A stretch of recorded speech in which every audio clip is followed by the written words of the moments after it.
राधे ही राधे महाराज जी। महाराज जी, निवेदन है कि एक समाधान कीजिए महाराज जी। आध्यात्मिक जीवन और सांसारिक जीवन में मानसिक संतुलन नहीं बना पा रहे हैं, क्या मानसिक संतुलन डिप्रेशन है या कोई साया महाराज जी? मानसिक संतुलन कोई साया फाया नहीं है।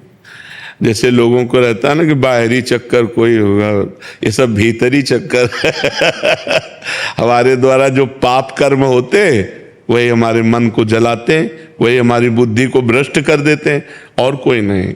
जैसे भूत प्रेत भी आता है ना किसी के दिमाग में, तो पाप कर्म के कारण ही आता है। हमारे पाप कर्म को भुगताने के लिए भूत का आवेश होता है और वो हमें दुख देता है, और जब हमारा पाप कर्म क्षय हो जाता है तो या तो कोई झाड़ने फूकने वाला मिल गया या स्वयं चला जाता है। तो कर्म ही हमारे लिए भूत है और कर्म ही हमारे लिए भगवान है। अगर हमारे कर्म बिगड़ गए तो वही भूत की तरह हमें सताता है, और कर्म हमारे बन गए तो वही भगवान की तरह हम पर कृपा करता है। इसलिए कर्मों का सुधार करो, हमारे कर्म ठीक होने। हमारे अगर कर्म बिगड़ गए हैं ना तो ऐसा ही अनुभव होने लगता है, कोई डिप्रेशन नहीं।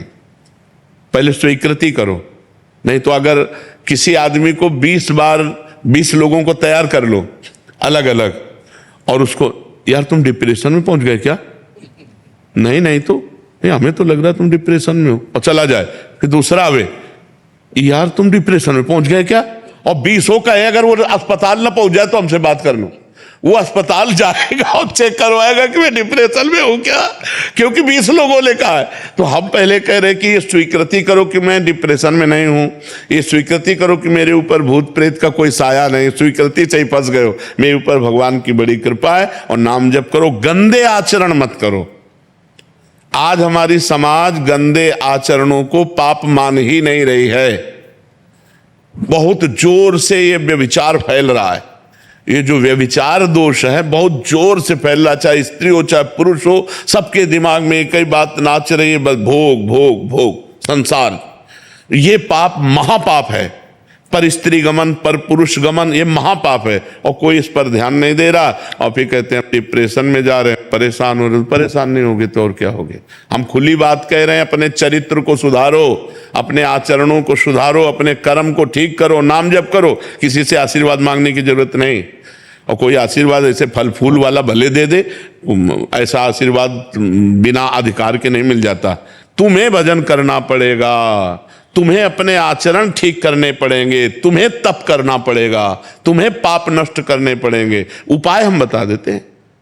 भगवान गीता में अर्जुन को क्या कहते? तुम्हें सहना पड़ेगा, तुम्हें मेरा भजन मन मना भव मद भक्तो माद्याजी माम नमस्कुरु। भगवान सामने खड़े और कह रहे जब तक तुम ऐसा नहीं करोगे तब तक मेरे को नहीं जान सकते। सामने खड़े हैं महाराज। अनन्य चेता सत्यम, मेरा सतत चिंतन करो। अनन्य चिंतयन्तो माम, मेरा अनन्य चिंतन करो। भगवान बार बार कह रहे। तो हम जब भगवान कह रहे हैं तो हम लोग तो भगवान के दास हैं। सदगुरुदेव भगवान बड़ी कृपा, जोरदार है विपक्ष, बहुत जोरदार। हाँ, विपक्ष तो जोरदार क्योंकि हमारे स्वामी का ही है, किसी और का है क्या? हमारे स्वामी।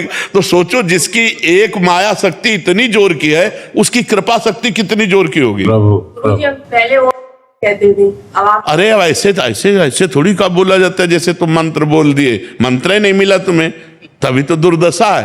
आप कभी मत बोलना। आप बता दो, वही करेंगे। हम तो रोज चिल्लाते ही रहते हम एक बात बताते हैं, दिल भर लगे ही तो रहते, इसी में लगे रहते हैं कि भाई सुधरो, मंगल हो तुम्हारा। राधा राधा जपो, राम राम जपो, कृष्ण कृष्ण जपो, हरि हरि जपो, जो मन आवे सो जपो, लेकिन जपो। और आचरण पवित्र रखो, खान पान पवित्र रखो, बढ़िया आनंद आ जाएगा जी।